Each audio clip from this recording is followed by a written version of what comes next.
Thank you for holding, everybody. We're now joining Warhawks head coach Todd Berry. If you have a question for Coach Berry, please dial *1 on your phone at this time. Coach, while we're waiting for questions to get in the queue, would you mind starting us off with a opening statement?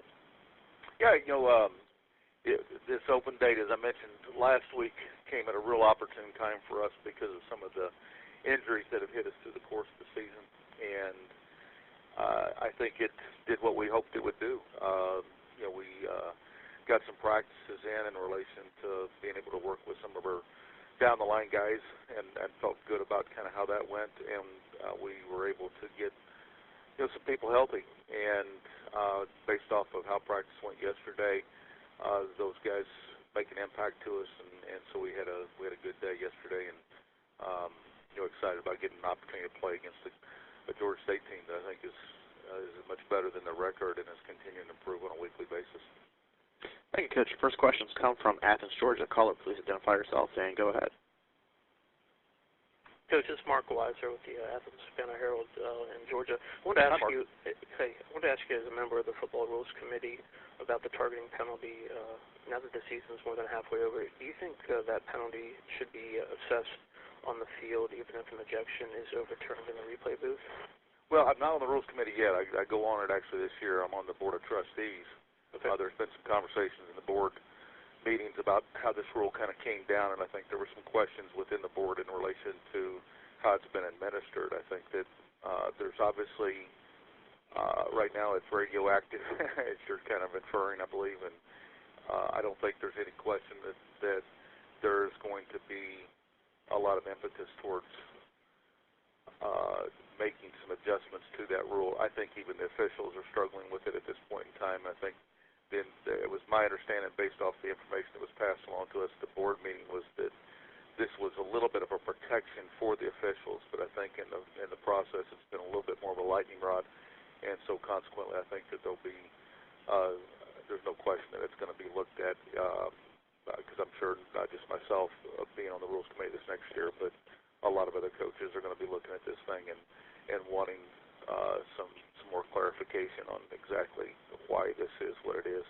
Well, when you say adjustments, do you think that's one of them, that like if a 15-yard penalty is still marked out even after an ejection is overturned?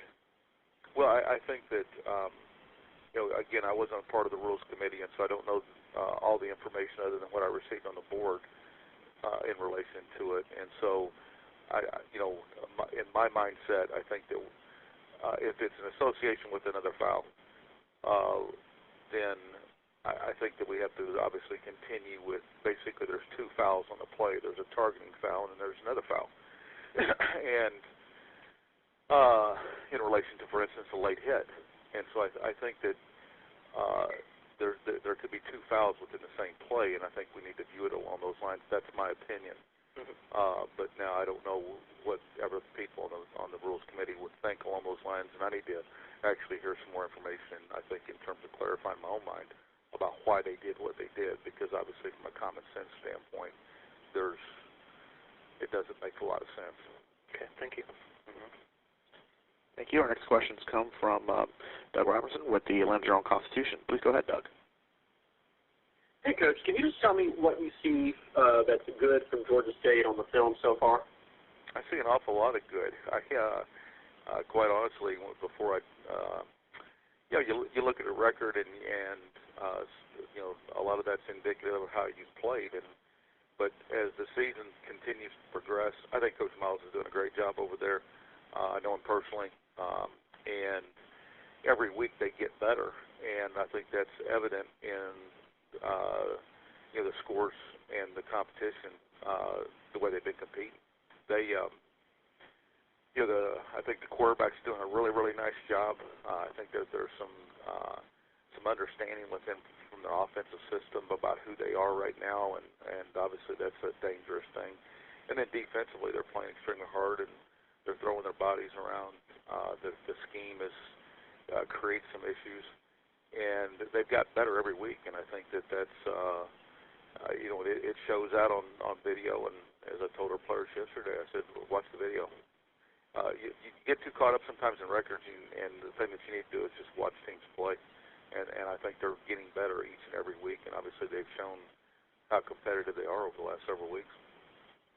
Is it hard to keep your team up and motivated when they're facing a team because of that winless record?